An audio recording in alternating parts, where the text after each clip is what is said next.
പക്ഷെ ജോർജ് പൊടിപ്പാറ പന്തിപ്പോൾ ഹൈക്കമാൻഡിന്റെ കോർട്ടിലാണല്ലോ. ഇപ്പം MLA-മാരുടെ ഭൂരിപക്ഷം എന്ന് പറഞ്ഞാലും ഹൈക്കമാൻഡ് എവിടെ നിൽക്കുന്നു എന്നതിന്റെ അടിസ്ഥാനത്തിലായിരിക്കും MLA-മാരുടെ ചാഞ്ചാട്ടവും MLA-മാരുടെ തീരുമാനവും ഒക്കെ ആണെങ്കിൽ ഹൈക്കമാൻഡ് എടുക്കുന്ന നിലപാട് വളരെ നിർണായകമാണ്.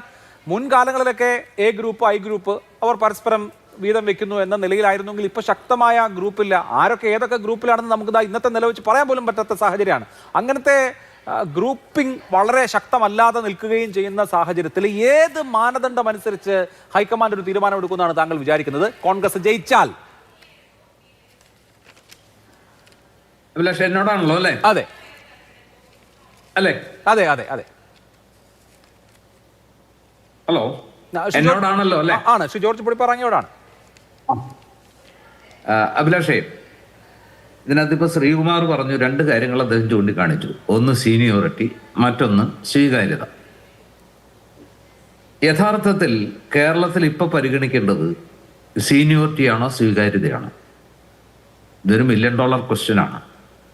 നമുക്കറിയാം 41 അംഗങ്ങളുമായിട്ട് കോൺഗ്രസ് വല്ലാതെ ചുരുണ്ടുപോയൊരു ഘട്ടത്തിലാണ് ഹൈക്കമാൻഡ് ഒരു പരീക്ഷണം എന്നുള്ള നിലയിൽ കേരളത്തിലെ പ്രതിപക്ഷ നേതാവിന്, രമേശ് ചെന്നിത്തല പ്രതിപക്ഷ നേതാവെന്നുള്ള നിലയ്ക്ക് കോൺട്രിബ്യൂട്ട് ചെയ്തില്ല എന്ന് ഞാൻ ഒരിക്കലും പറയില്ല.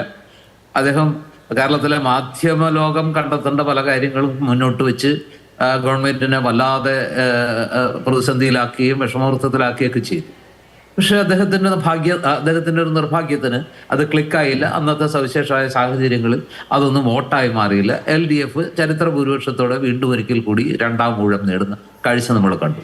പക്ഷെ അതിനുശേഷം വല്ലാതെ മനോവീര്യം തകർന്ന് ഒരു പ്രസ്ഥാനം എന്നുള്ള നിലയ്ക്ക്, ഒരു പാർട്ടി എന്നുള്ള നിലയ്ക്ക്, ഒരു മുന്നണി എന്നുള്ള നിലയ്ക്ക് തീർത്തും രാഷ്ട്രീയമായിട്ട് പ്രസക്തി അല്ലെങ്കിൽ ആ ഒരു ഇത് വല്ലാതെ നഷ്ടപ്പെട്ടൊരു ഘട്ടത്തിലാണ് VD സതീശൻ പ്രതിപക്ഷ നേതൃസ്ഥാനം ഏറ്റെടുക്കുന്നത്, K സുധാകരൻ KPCC പ്രസിഡന്റ് സ്ഥാനം ഏൽക്കുന്നത്. അതിനുശേഷമുള്ള കാര്യങ്ങൾ നമ്മളൊന്ന് ആലോചിക്കണ്ടേ? അവിടുന്ന് ഇങ്ങോട്ട് ഒരു ലോക്സഭാ തെരഞ്ഞെടുപ്പ് നടന്നു, ഒരു 5-6 ഉപതെരഞ്ഞെടുപ്പുകളും നടന്നു. അതിനുശേഷം തദ്ദേശ ഭരണ തെരഞ്ഞെടുപ്പ് നടന്നു. ഇപ്പൊ ഏറ്റവും ഒടുവിൽ നിയമസഭാ തെരഞ്ഞെടുപ്പ് നടന്നു. ഈ തെരഞ്ഞെടുപ്പുകളിലൊക്കെ ഒരു പ്രതിപക്ഷ നേതാവ് എന്നുള്ള നിലയിൽ, കോൺഗ്രസിന്റെ നേതാവ് എന്നുള്ള നിലയിൽ VD സതീശന്റെ ഒരു കോൺട്രിബ്യൂഷൻ എന്തായിരുന്നു എന്നുള്ളത് ഒരുപക്ഷെ പാർട്ടിയിലെ അദ്ദേഹത്തിന് ഇപ്പൊ മുഖ്യമന്ത്രി സ്ഥാനത്തേക്ക് വരുന്ന ആളുകൾ അത്രത്തോളം മനസ്സിലാക്കുന്നുണ്ടെന്ന് എനിക്കറിയില്ല. പക്ഷെ കേരള സമൂഹം മനസ്സിലാക്കുന്നു. ആ മനസ്സിലാക്കൽ എന്ന് പറയുന്നത് എല്ലാ ഉപതെരഞ്ഞെടുപ്പും, ചേലക്കര ഒഴിച്ചുള്ള എല്ലാ ഉപതെരഞ്ഞെടുപ്പുകളിലും അദ്ദേഹം പറഞ്ഞിടത്തോളം ഭൂരിപക്ഷത്തിൽ സ്ഥാനാർത്ഥികളെല്ലാം ജയിക്കുന്ന കാഴ്ചയുണ്ട്.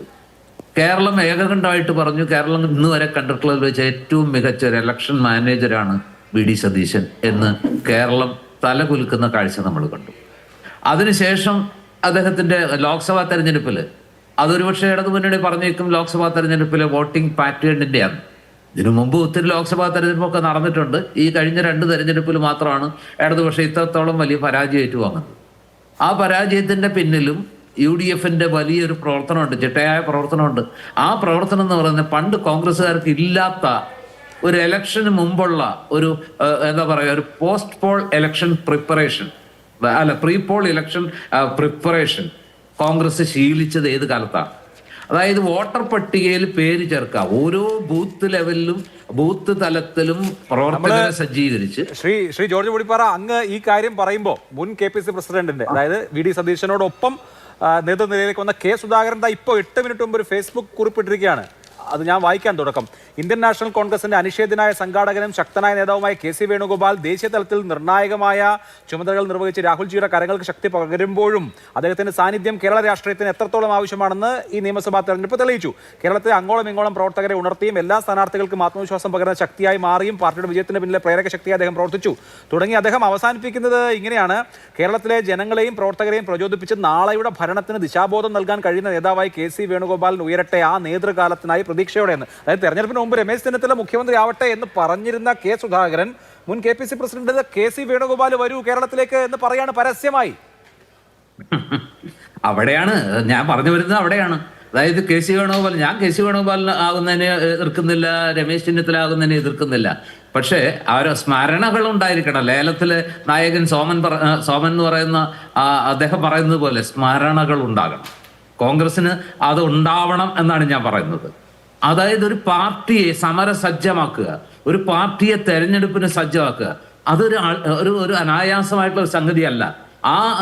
അന്ന് 2021 ഇത്രത്തോളം തകർന്ന് തരിപ്പണമായ ഒരു പ്രസ്ഥാനത്തെ വിജയിക്കുന്ന ഒരു കോമ്പിനേഷനാക്കി മാറ്റിയതിൽ കെ.സി. വേണുഗോപാലിന്റെ ആണോ രമേശ് ചെന്നിത്തലയുടെ ആണോ ആരുടെ കോൺട്രിബ്യൂഷനാണ് പ്രധാനം എന്ന് ചോദിച്ചാൽ എനിക്ക് ഒരു സംശയമില്ലാതെ ഞാൻ പറയും. അത് ഞാൻ പറയുന്നത് ശരിയോ തെറ്റോ എന്നുള്ളതല്ല പ്രശ്നം.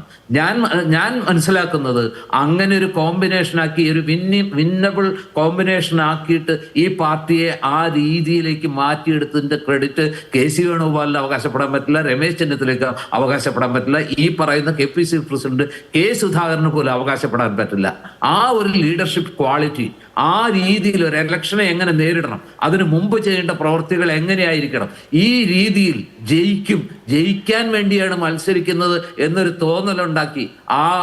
നമ്മളൊന്ന് ആലോചിച്ച് നോക്കണം. തൃക്കാക്കരയും അതുപോലെ തന്നെ പുതുപ്പള്ളിയും പാലക്കാടും നിലമ്പൂരും, പിന്നെ പ്രിയങ്ക ഗാന്ധി മത്സരിച്ചപ്പോഴും രണ്ടാമത് ഈ പറഞ്ഞ തദ്ദേശ ഭരണ തെരഞ്ഞെടുപ്പ് നടന്നപ്പോഴും ഒക്കെ ആരായിരുന്നു മുന്നണിയിൽ? ആരാണ് ഈ ഒരു വീര്യം, ഒരു മനോവീര്യം ഈ പ്രവർത്തകർക്ക് കൊടുത്തത്? കോൺഗ്രസും UDF-ഉം പഴയ ഇത് രണ്ടുമല്ല. ഗ്രൂപ്പുകൾക്കപ്പുറത്ത് കോൺഗ്രസ് ജയിക്കണം അല്ലെങ്കിൽ UDF ജയിക്കണം, അതാണ് പ്രധാനം എന്നൊരു മെസ്സേജ് ഈ പ്രവർത്തകരുടെ ഹൃദയത്തിലേക്ക് ഇൻജക്ട് ചെയ്ത് അവർക്ക് ആ ഒരു വികാരം ഉണ്ടാക്കിയെടുത്ത നേതാവ് എന്ന് പറയുന്നത് വി.ഡി. സതീശൻ തന്നെ. അതിന് യാതൊരു സംശയമില്ല. ഇനി മുഖ്യമന്ത്രി ആക്കുവോ ആക്കാതിരിക്കുവോ എന്തും ആവട്ടെ, പക്ഷേ തീർച്ചയായിട്ടും അതിന്റെ ക്രെഡിറ്റ് വി.ഡി. സതീശൻ അവകാശപ്പെട്ടതാണ്. ഇനിയിപ്പോ MLA പിന്തുണ അദ്ദേഹത്തിന് കിട്ടുമോ കിട്ടാതിരിക്കോ ഇതൊന്നും it's none of my business. പക്ഷേ ഞാൻ ഒരു രാഷ്ട്രീയ നിരീക്ഷകൻ എന്നുള്ള നിലയിൽ ഈ കഴിഞ്ഞ 5 വർഷക്കാലം ഈ പ്രസ്ഥാനത്തിന്റെ മുന്നോട്ടുള്ള പ്രയാണം സാഹൂതം നോക്കിക്കണ്ട ഒരാളെന്നുള്ള നിലയ്ക്ക് ഞാൻ ഇപ്പോഴത്തെ ഒരു അവസ്ഥയിലേക്ക് UDF-നെ എത്തിച്ചതിൽ, കോൺഗ്രസിനെ എത്തിച്ചതിൽ, കോൺഗ്രസ് പ്രവർത്തകരുടെ മനസ്സിലേക്ക് ആത്മവിശ്വാസവും അതുപോലെ തന്നെ ഇച്ഛാശക്തിയും നിശ്ചയദാർഢ്യവും പകർന്നു കൊടുത്തതിൽ വി.ഡി. സതീശനോളം പങ്ക് വേറെ ആർക്കും ഉണ്ടായിട്ടില്ല, ആർക്കും ഇല്ല എന്നതൊരു അനിശ്ചിതമായ വസ്തുതയാണ്. അങ്ങനെയാണെങ്കിൽ വി.ഡി. സതീശൻ ഒരു നാച്ചുറൽ ചോയ്സ് ആയി വരേണ്ടതാണ്. പക്ഷേ കോൺഗ്രസിൽ തെരഞ്ഞെടുപ്പ് ഫലം വരുന്നതിന് മുൻപേ പക്ഷെ തർക്കങ്ങളാണെന്നുള്ളതാണ് കൗതുകകരമായ കാര്യം.